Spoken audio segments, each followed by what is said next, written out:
Greetings and salutations on a most fabulous Thursday, September 18th, 2025. Approaching the end of the fineness of summer. Yes, there's only two days left. Let's see, say 18th is 19th, 20th. And then the 21st is the solstice, which I guess is I think that's the first day of fall. Anyway, the official fall. But let's see. So we're back, and everybody's still here, still standing, which is great. Got a big old load of pallets. Let's see. Titan is at 51%, which is a little bit higher than when I left. We've had a lot of cloudy days once again. Very strange summer times this year. Okay, so we still got some figs. It looks like some of them are ready. Greenhouse is looking great. Everybody in the hydroponics is doing well. The blueberry bushes have really sprung to life this time of year. I guess it's just their favorite time of year. They're popping big time. And I still got a few beans left. Like I said, it's kale. Kale's growing great. And beans in the greenhouse have not really recovered at all as far as productivity. Certainly not like the screenhouse over there. But the kale is kicking ass, and the ladies kicking ass, and hydroponics kicking ass. Everything's kicking ass. Moving forward, and this weekend, one of my primary projects is going to be to create heaters for the greenhouses for the winter time, because I want to get ahead of the winter this year. I want to see if I can. I want to keep everybody alive this whole winter, except for the ladies, of course. But I want this hydroponic system to go perpetual, as perpetually as possible. I want the kale to go as perpetually as possible, and of course the figs and elderberries are going to do their winter thing. They're not in the greenhouses. I want my grow boxes to go as perpetually as possible. They ought to be relatively well insulated from inside.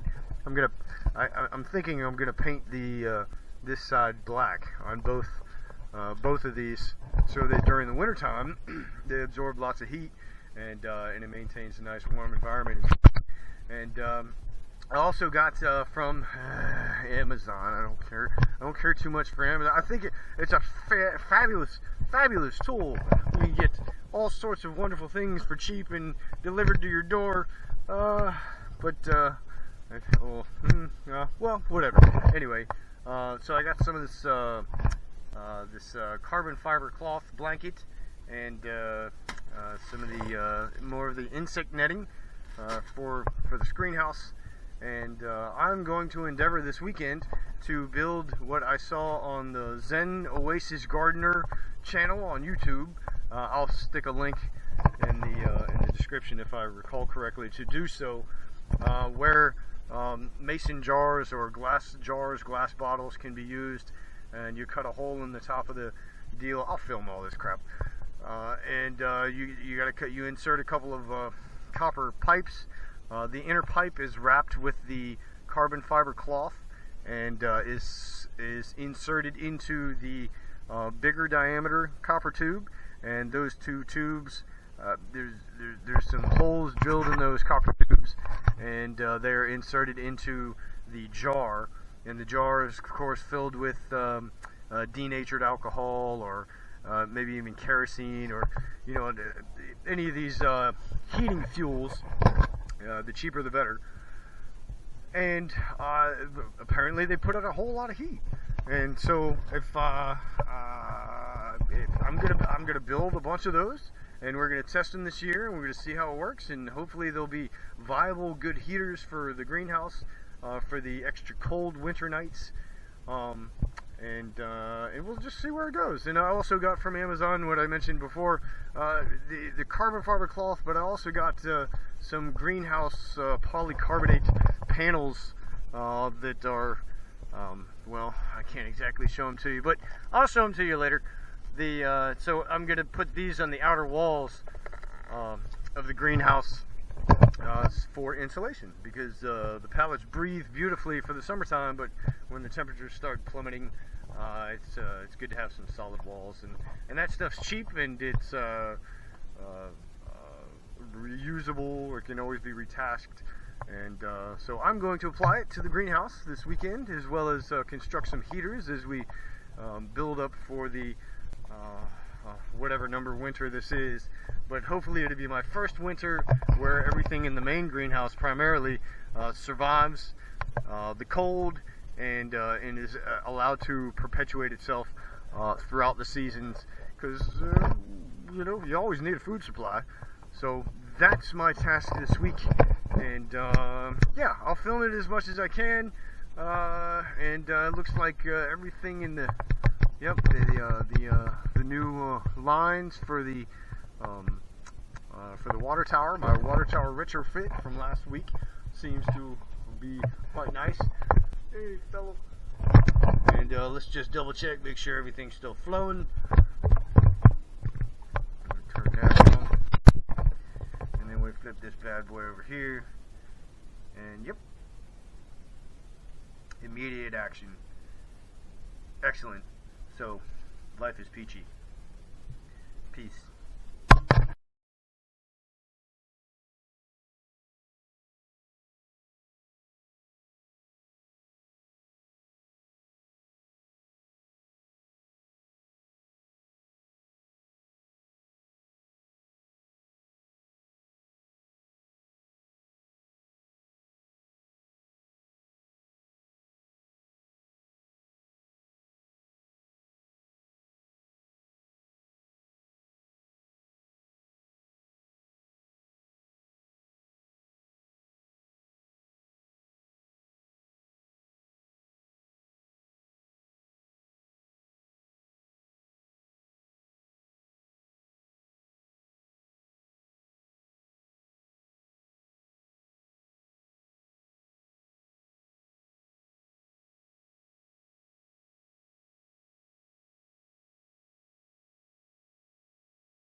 And now we have a slowly progressing winterized wood greenhouse, and I think it looks pretty damn good. I decided to use some of my leftover scrap polyurethane foam board to clamp these panels down instead of putting screws through them, because I like to molest materials, and I'd much rather these not be molested. They're wonderful panels, and I think they'll do fine. I think they'll do. There's a little bit of buttoning up I got to do. I'm not a huge fan of the color, but this ain't about looks, it's about function.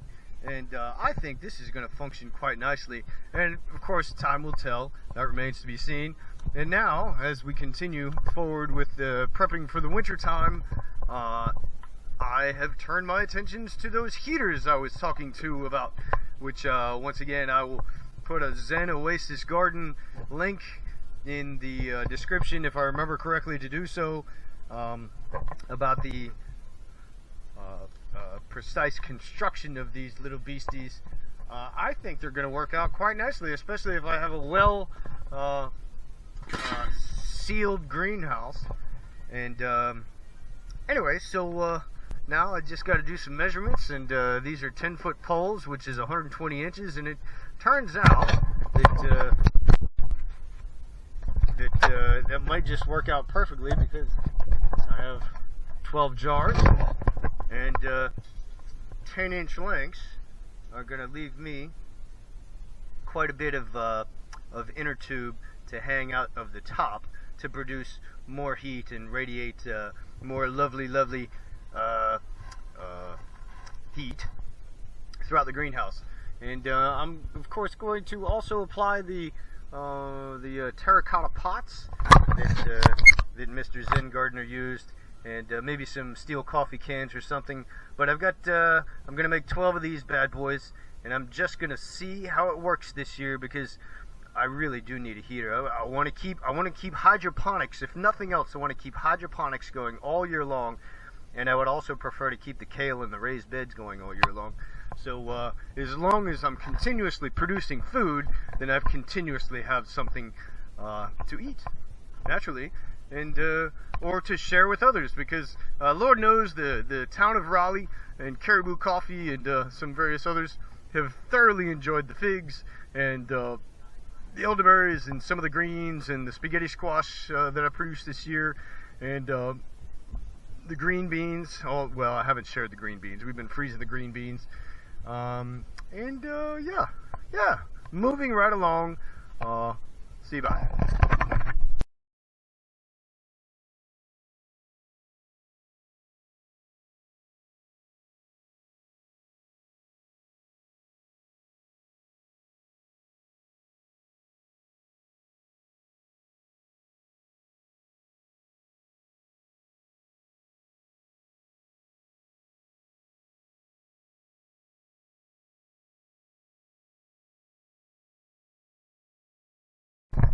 And now it's time for feeding with PissWaBer.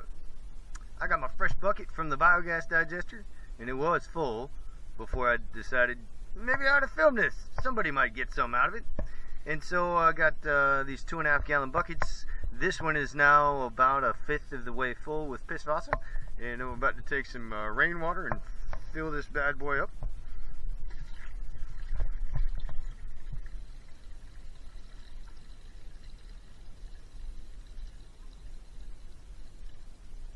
Running water courtesy of the siphon.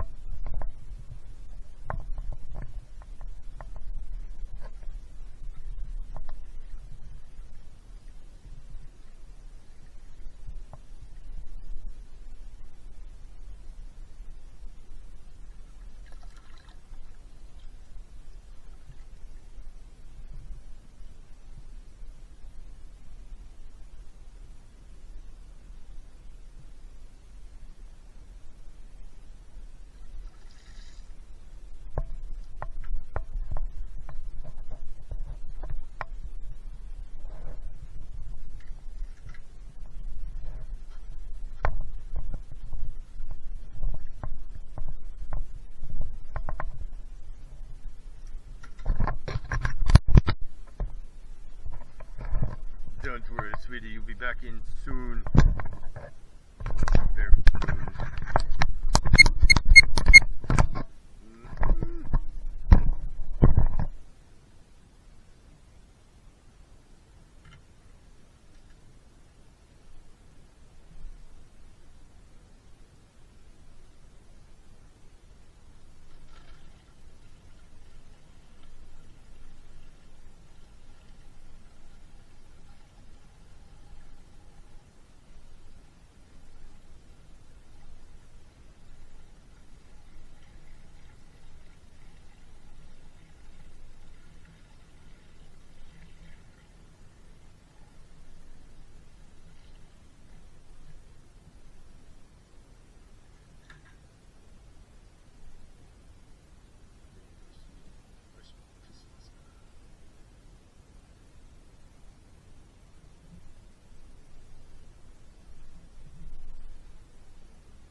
There you have it.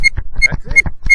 So those tubes will be good for another 2 weeks, maybe.